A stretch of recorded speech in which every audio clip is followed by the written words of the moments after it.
Υποδεχθούμε τον κύριο Τάσο Μαυρίδη, που είναι διευθύνων σύμβουλος της ΕΤΑ. Γιατί, καλημέρα σας, ένα πολύ σημαντικό θέμα που αφορά πολλούς γονείς. Τι κάνετε? Πολύ καλά, ευχαριστώ.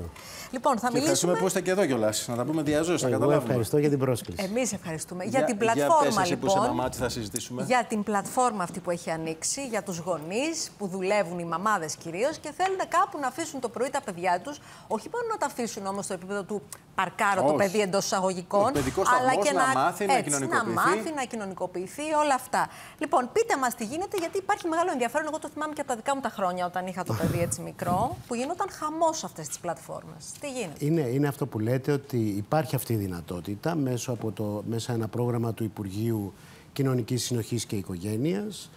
Το διαχειρίζεται η Ελληνική Εταιρεία Τοπικής Ανάπτυξης και Αυτοδιοίκησης. Εκεί που είστε εσείς διευθύνων σύμβουλος και είναι σημαντικό κομμάτι στην αυτοδιοίκηση ΕΤΑ, έτσι. Είναι σημαντικό γρανάζι για να καταλάβει και ο κόσμος. Ένας μηχανισμός, είναι ένα εργαλείο που υποστηρίζει τόσο τον πρώτο βαθμό όσο και τον δεύτερο βαθμό τοπικής αυτοδιοίκησης. Υπάρχει μια ευρεία γκάμα έργων, δράσεων και πρωτοβουλειών. Ήδη ανακοινώνουμε κάθε μέρα σχεδόν νέες δράσεις και πρωτοβουλίες σε συνεργασία με πάρα πολλά υπουργεία. Γιατί εδώ πέρα μιλάμε για το Υπουργείο Κοινωνικής Συνοχής, αλλά έχουμε και με το Μεταναστευτικής Πολιτικής, φυσικά με το Υπουργείο Εσωτερικών, με την ΚΕΔΕ, γιατί είμαστε φορείς. Άρα ουσιαστικά τρέχετε τα προγράμματα, όλα αυτά που περιγράψατε. Στο συγκεκριμένο τώρα. Και στο συγκεκριμένο θέλω να πω το εξής, ότι επειδή υπάρχει γενική κατεύθυνση και οδηγία από τον Πρωθυπουργό, τον κύριο Κυριάκο Μητσοτάκη, αλλά και από την κυρία Ζαχαράκη, για πρώτη φορά φέτος υπάρχει μια μεγάλη αύξηση στο ποσό. Και είναι πολύ σημαντικό. Στα εισοδηματικά κριτήρια εννοείται? Όχι. Την επιχορήγηση από 330 περίπου εκατομμύρια πήγαμε στα 361 εκατομμύρια. Η αύξηση αυτού του ποσού των 30 εκατομμυρίων μπορεί να φαίνεται λίγο, αλλά είναι πολύ σημαντικό, γιατί δίνεται. Μιλάμε για 30 εκατομμύρια για τους ίδιους τους σταθμούς, είναι για τα προγράμματα. Το πρόγραμμα αυτό έχει να κάνει με βρεφονηπιακούς σταθμούς, νηπιακούς, έχει να κάνει με ΚΔΑΠ και ΚΔΑΠ ΑΜΕΑ. Είναι ένα πολύ μεγάλο πρόγραμμα.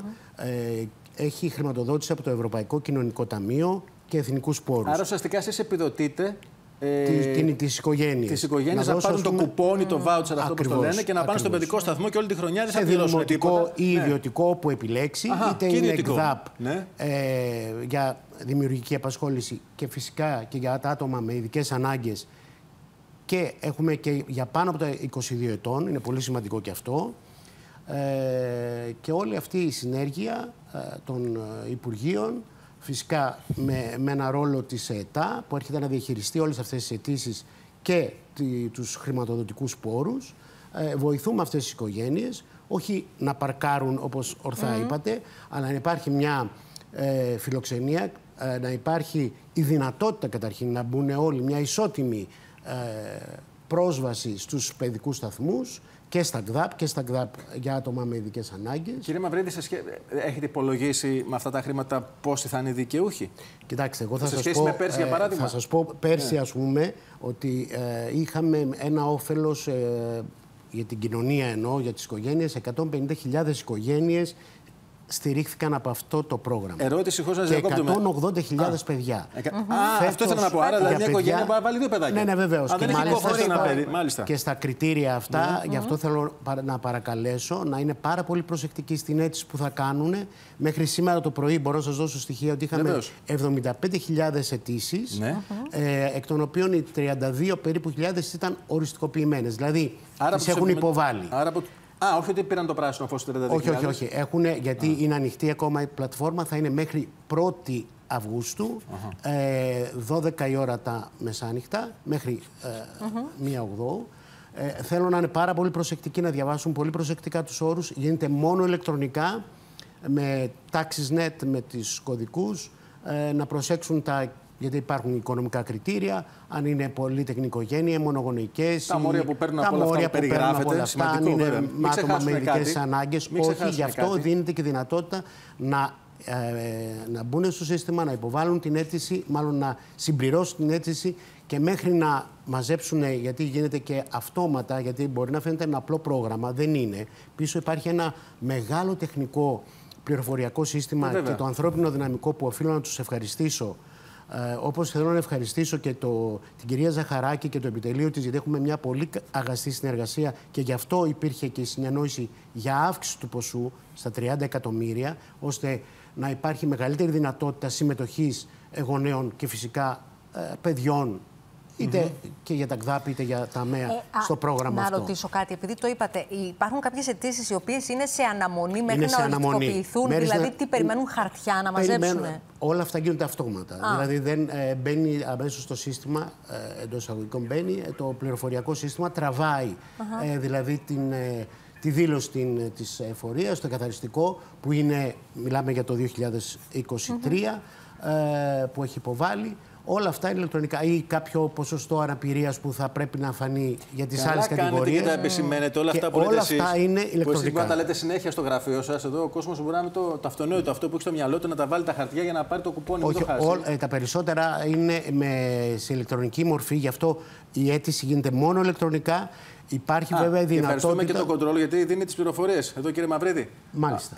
Για να συνδράμετε κι εσείς. Πείτε το κι άλλο στο τηλέφωνο. Είναι πολύ σημαντικό ότι καθημερινά, ακόμα και το Σαββατοκύριακο, υπάρχει στη διάθεση των πολιτών στο 210-52-14-600, αλλά και ηλεκτρονικά helpdesk@eta.gr.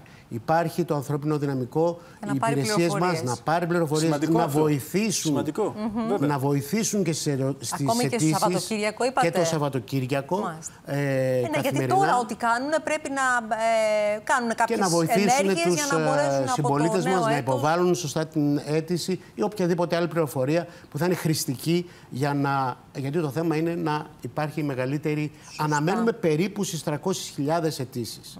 Αντίστοιχα, 300.000. Ναι, πέρσι είχαμε 288.000, αλλά βλέπω, επειδή με τη συχνότητα των αιτήσεων που έχουμε τώρα, φανταστείτε ότι στις δύο πρώτες μέρες είχαμε 75.000 αιτήσεις. Αν πέρσι όμως στις 2,72-80 πήρατε 150 παιδάκια, στις 300.000 σημαίνει ότι θα. Όχι παιδάκια πήρατε 180.000 οικογένειες, 188 περίπου, 180.000 ήταν παιδιά. Άρα τουλάχιστον 200.000 παιδιά, όχι μόνο, για να το διορθώσω, ήταν και για τις άλλες κατηγορίες. Όλα μαζί όμως.